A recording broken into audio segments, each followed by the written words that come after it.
Delhi university के गांधी भवन में आज अवार्ड समारोह चल रहा है। डॉक्टर अंबेडकर अवार्ड समारोह ये है 2025 का। हमारे साथ सर मौजूद हैं। सर, क्या ये प्रोग्राम है, किस हिसाब से ये जो अवार्ड्स हैं वो आप डिस्ट्रीब्यूट करते हैं?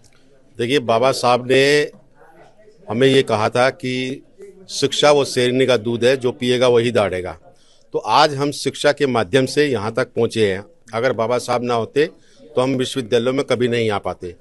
तो जब बाबा साहब ने हमें दिया है तो हम क्यों ना पे बैक टू सोसाइटी जो है वो अपना कार्य करें। तो पे बैक टू सोसाइटी जो है, हमने बाबा साहब के उस मिशन को लेकर के हमारी ये जो संस्था है forum of academic for social justice 1991 में बनी थी।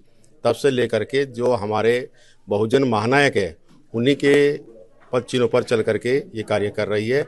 और जब भी उनकी जयंती आती है या परिनिर्वाण दिवस आता है, हम जो है समाज के ऐसे लोगों को जो समाज में काम कर रहे हैं, वंचितों के बीच जा करके, दलित पिछड़ों के बीच जा करके, ऐसे लोगों को जो है छांट करके लाते हैं, उनको सम्मानित करते हैं। जी।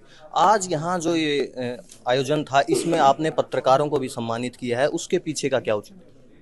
ये फोरम की तरफ से आज जो एकेडमिक्स के और मीडिया के काफ़ी साथियों को सम्मानित किया गया, उसका मकसद ये है कि इस जो बाबा साहब का, जो बाबा साहब महामानव हैं और जो समाज की बराबरी का, सबकी हिस्सेदारी का जो एक मैसेज है, समाज की आखिरी पंक्ति में जो व्यक्ति है उस तक भी ये मैसेज पहुंचे। और मीडिया के भी हमारे जो साथी हैं वो भी इस कुरीति को, जो समाज में फैली हुई कुरीतियों को दूर करने में स्पेशली फोरम का जो साथ देते हैं, उन सब का एक तरीके से सम्मान भी है। और बाबा साहब के दिखाए हुए रास्ते को हम पूरे समाज में स्प्रेड कर सके, पे बैक टू द सोसाइटी के कॉन्सेप्ट पे काम कर सके और सबका भाईचारा बंधुत्व के जो कॉन्सेप्ट है उसके ऊपर हम काम कर सके। इसीलिए हमने सबकी इसमें एक भागीदारी की है और इसको एक सिर्फ और सिर्फ यूनिवर्सिटी तक सीमित ना करके पूरे राष्ट्र का एक आयोजन रहा। और इसीलिए इसको, इस बार का जो आयोजन था वो नेशनल सम्मान के रूप में, नेशनल बाबा साहब नेशनल सम्मान के रूप में हमने देखा और उसी तरीके से हम सब लोगों ने मिलकर इसको आयोजित किया।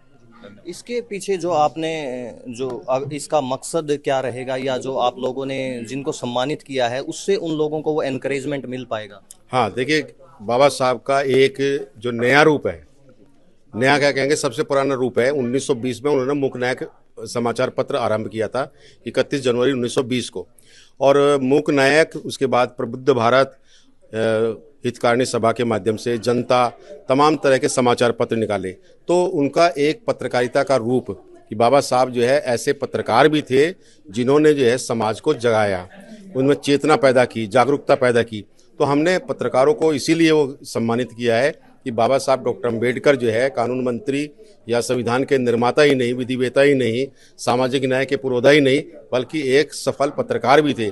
और उस पत्रकारिता को उस जमाने में जहां 25 पैसे का समाचार पत्र बिकता था और लोग खरीदते भी नहीं थे, तब बाबा साहब ने जो है उसको फ्री में भी बांटा कि कम से कम जागरूकता आए लोगों में पढ़ करके। तो आज हमारे पास बाबा साहब का जो कुछ दिया हुआ है तो हम उसको फैलाएं। हम हमारे अंदर भी, मैं भी एक पत्रकार के रूप में जो है पत्रकारिता पढ़ाता हूं, तो कम से कम पत्रकारिता होने के नाते, पत्रकार होने के नाते बाबा साहब के उस ऋण को जो है समाज के सामने चुका सकूं।